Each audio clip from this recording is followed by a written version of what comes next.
Bonjour frère Lumière, bonjour sœur Étoile.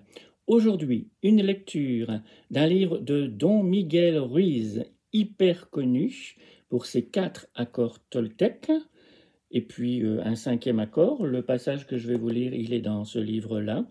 Alors, Don Miguel Ruiz est connu depuis ces dernières décennies, autant peut-être que Eckhart Tolle, pour son livre Le pouvoir du moment présent.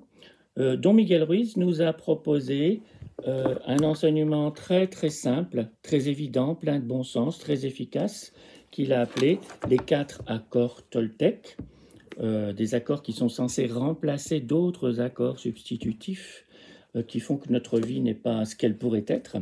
Alors je te les rappelle très rapidement, ces 4 accords. Tu dois probablement les connaître, mais ça fait toujours du bien de réactiver la mémoire. Que votre parole soit impeccable. Quoi qu'il arrive, n'en faites pas une affaire personnelle. Ne faites pas de suppositions. Faites toujours de votre mieux. Voici pour les 4 premiers accords. Ce livre-là parle d'un 5e accord qui s'énonce « Soyez sceptiques, mais apprenez à écouter ». Et c'est dans ce livre qui s'appelle donc le 5e accord que je vais te lire une métaphore que nous propose Don Miguel Ruiz en relation avec le 2e accord toltèque. Quoi qu'il arrive, n'en faites pas une affaire personnelle. Et voici. Utilisons la puissance de notre imagination pour créer ensemble un rêve en sachant que c'en est un. Imaginez que vous soyez dans un immense centre commercial où se trouvent des centaines de cinémas. Vous regardez les affiches pour voir quel film passe et vous en remarquez une qui porte votre nom. Étonnant! Vous entrez dans cette salle qui est vide à l'exception d'une personne. Tout doucement, pour ne pas la déranger, vous vous asseyez derrière elle. Elle ne remarque même pas votre arrivée, car toute son attention est captivée par l'écran. Vous regardez donc l'écran et, quelle surprise, vous en reconnaissez chacun des personnages, votre mère, votre père, vos frères et sœurs, vos amis, vos enfants, les êtres qui vous sont chers. Puis vous découvrez le personnage principal de ce film, et c'est vous. Vous en êtes la star, puisqu'il raconte votre histoire. Quant à la personne qui est devant vous, c'est également vous, en train de vous voir jouer dans votre film.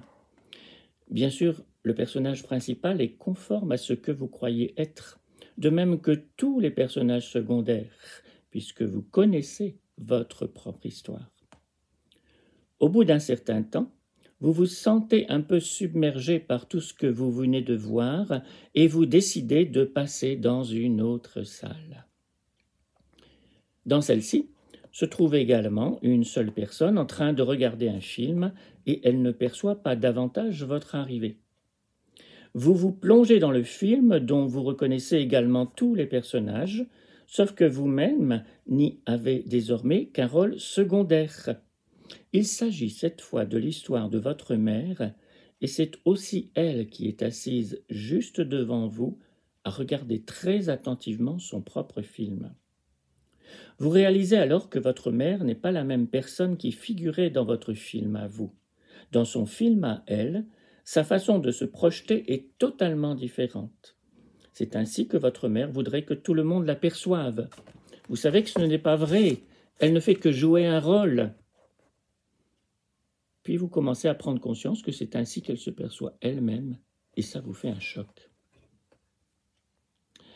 Ensuite, vous constatez également que le personnage qui a votre visage n'est pas le même que celui qui figurait dans votre film. Vous vous dites alors « ce n'est pas moi ça », mais vous voyez désormais de quelle façon votre mère vous perçoit, ce qu'elle croit à votre sujet. Et c'est bien différent de ce que vous croyez vous-même à votre propos. Puis, vous voyez le personnage de votre père, la façon dont votre mère le perçoit et, là encore, cela ne correspond pas du tout à votre propre perception de lui. Vous trouvez cela complètement déformé, et c'est pareil pour tous les autres personnages. Vous voyez de quelle manière votre mère perçoit votre conjoint à vous, et cela vous énerve même un peu. Comment ose-t-elle? Vous vous levez et vous sortez de cette salle.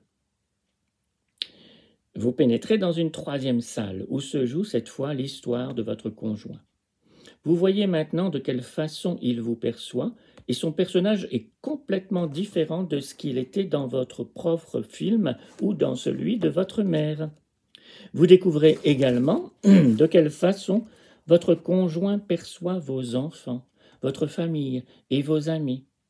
Vous voyez également de quelle façon il souhaite se projeter, et ce n'est pas du tout ainsi que vous le percevez vous-même. Vous décidez alors de quitter cette salle et d'aller dans celle où passe le film de vos enfants. Vous y découvrez de quelle façon vos enfants vous voient, quel regard ils portent sur leur grand-père, leur grand-mère, et vous n'en revenez pas. Vous regardez ensuite les films de vos frères et sœurs, de vos amis, et vous constatez que tout le monde déforme tous les personnages de son propre film. Après avoir vu tous ces films, vous décidez de revenir dans la première salle et de regarder à nouveau votre propre version.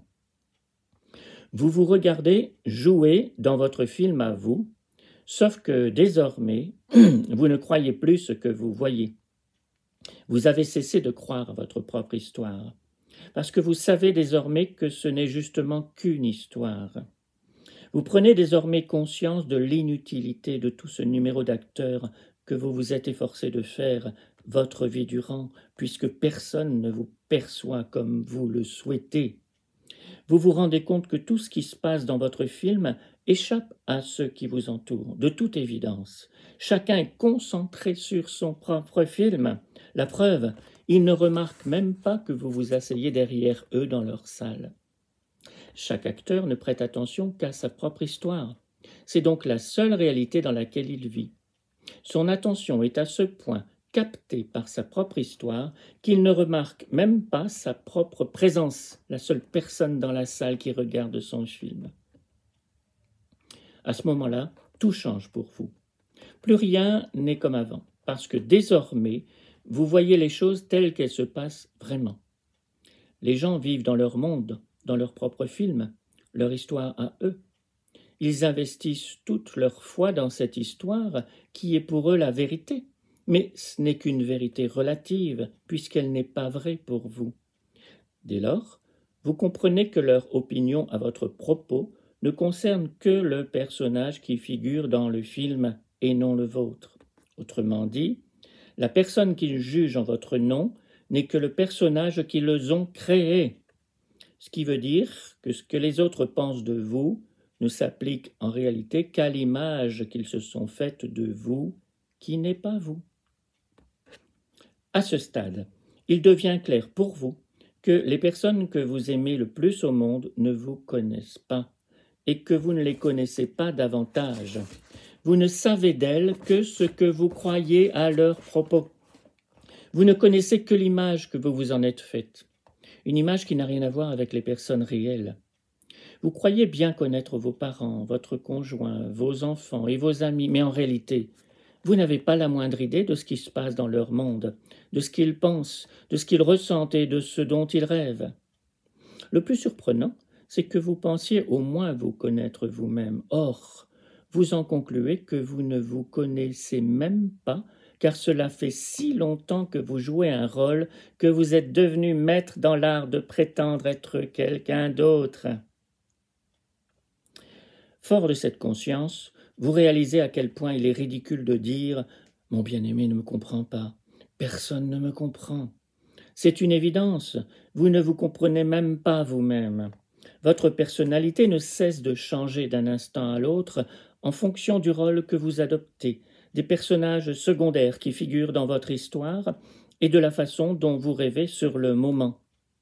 À la maison, vous avez une certaine personnalité. Au travail, elle est complètement différente. Avec vos amis, votre personnalité est comme ceci. Avec vos amis, comme cela.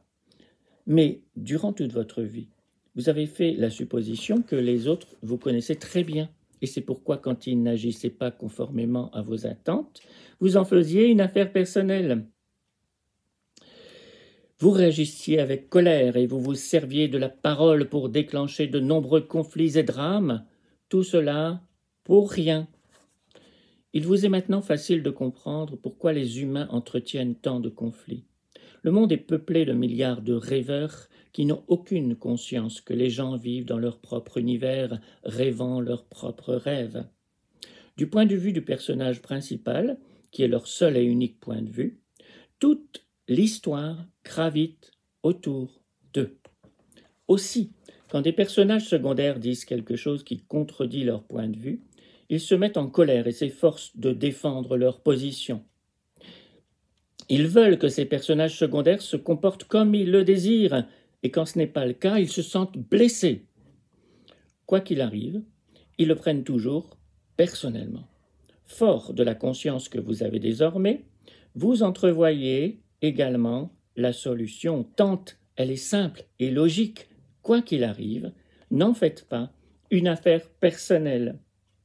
La signification de ce deuxième accord Toltec est parfaitement claire. Il vous assure l'immunité dans vos interactions avec les personnages secondaires de votre histoire. Vous n'avez plus à vous soucier du point de vue d'autrui.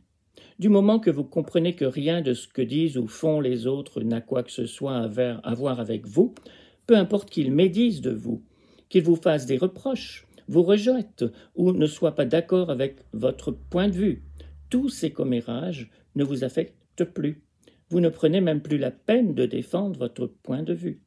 Vous laissez les chiens aboyer, ce qu'ils ne manqueront pas de faire. Et alors, ce que disent les gens ne vous touche plus, car vous êtes désormais immunisé contre leur opinion et leur poison émotionnel.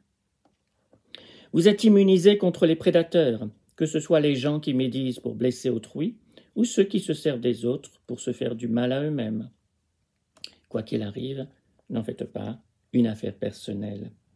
Est un outil magnifique à utiliser dans vos interactions quotidiennes d'être humain à être humain. C'est une formidable voie d'accès à la liberté personnelle, puisque vous n'êtes plus obligé de régler votre vie sur l'opinion d'autrui. Voilà qui vous libère véritablement. Vous pouvez faire ce que vous voulez, en sachant que vos agissements ne concernent que vous. La seule personne qui doit se soucier de votre histoire, c'est vous. Cette prise de conscience change tout. Rappelez-vous que la conscience de la vérité est la première étape de la maîtrise de soi, et que c'est précisément ce que vous faites en ce moment. Vous êtes en train de vous souvenir de la vérité.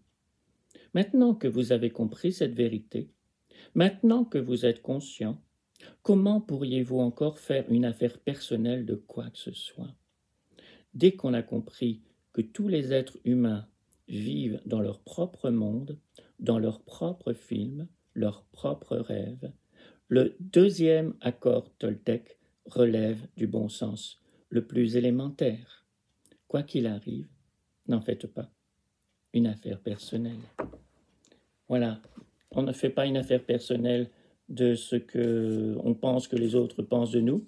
On ne fait pas une affaire personnelle de ce que l'on pense nous-mêmes de nous-mêmes. En fait, la seule vérité, au-delà de tout le malentendu, toute la méprise qu'il nous revient à présent de dissiper, c'est, je le pense vraiment, que la vérité des autres, la vérité de nous-mêmes, c'est que nous sommes les fils et les filles de la lumière, de la conscience pure, libre, vivante et créatrice. Nous sommes les fils et les filles de l'étonnement et de l'émerveillement, de l'harmonie, de la cohérence et de l'unité.